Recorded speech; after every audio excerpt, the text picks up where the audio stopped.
আমবাসায় প্রথমবার চৈত্র সেলের মেলা। আমবাসায় প্রথমবারের মতো চৈত্র সেলের মেলা অনুষ্ঠিত হয়েছে। স্থানীয় ব্যবসায়ী প্রতিষ্ঠান বাজার প্রতিমার উদ্যোগে আয়োজিত এই মেলায় ইলেকট্রনিক্স ও উপহার সামগ্রীতে 10% থেকে 80% পর্যন্ত ছাড় দেওয়া হয়েছে। মেলার শুভ উদ্বোধন করেন ধলাই জেলা পরিষদের সভাধিপতি সুস্মিতা দাস। অনুষ্ঠানে উপস্থিত ছিলেন আমবাসা মহকুমা শাসক সঞ্জিত দেববর্মা, আমবাসা বিএসসি চেয়ারম্যান পরিমল দেববর্মা, বাজার প্রতিমার কর্ণধার পূর্ণিমা রায় সহ অন্যান্য বিশিষ্ট ব্যক্তিবর্গ।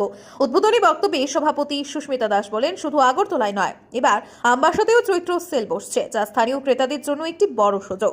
সবাইকে আমন্ত্রণ জানাই এই মেলায় এসে কেনাকাটা করার জন্য। স্থানীয় ক্রেতাদের ব্যাপক সাড়া পাওয়ায় উদ্যোক্তারা আশাবাদী যে এই চৈত্র সেল আগামী বছরগুলোতেও চালু থাকবে। আমবাসায় চৈত্র সেলের শুভ উদ্বোধন হলো, যার কর্ণধার হলেন মাধব রায় মহোদয়। ওনাকে অসংখ্য ধন্যবাদ জানাই যে এখানে আমবাসার মতো শহরে এত সুন্দর একটা বাজার প্রতিমার নামে একটা যারা প্রতিষ্ঠা শুভ উদ্বোধন হলো। এখানে চৈত্র সেলটা হলো আমাদের যে জাতি জনজাতি বাঙালি সবারই বাংলা নববর্ষের প্রাককালে আমাদের কেনাকাটার একটা প্রত্যেকেরই ভিড় থাকে। তো সেটা আমরা এতদিন পরিলক্ষিত করেছি আমাদের আগরতলা শহরে। তো আশা করব আমাদের যে আমবাসায় যেই প্রথমবারের মতো সেই যে বাজার প্রতিমার উদ্বোধনটা হলো, সেখানে আমাদের আমবাসাবাসী সহ পুরো ধলাই জেলাবাসী এখানে আসবে এবং এসে কেনাকাটা করবে।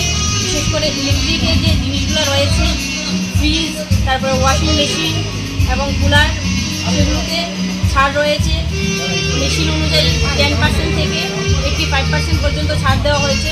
তো আশা রাখবো সেই জিনিসগুলো ক্রয় করলে আপনারা উপকৃত হবেন এবং সেগুলা ক্রয় করার পাশাপাশি আপনারা এখানে আসবেন, এসে ঘুরে দেখে যাবেন। কারণ কেনাটাই বড় বিষয় না, এসে ঘুরে যান, দেখে যান। সবাইকে নমস্কার, ধন্যবাদ।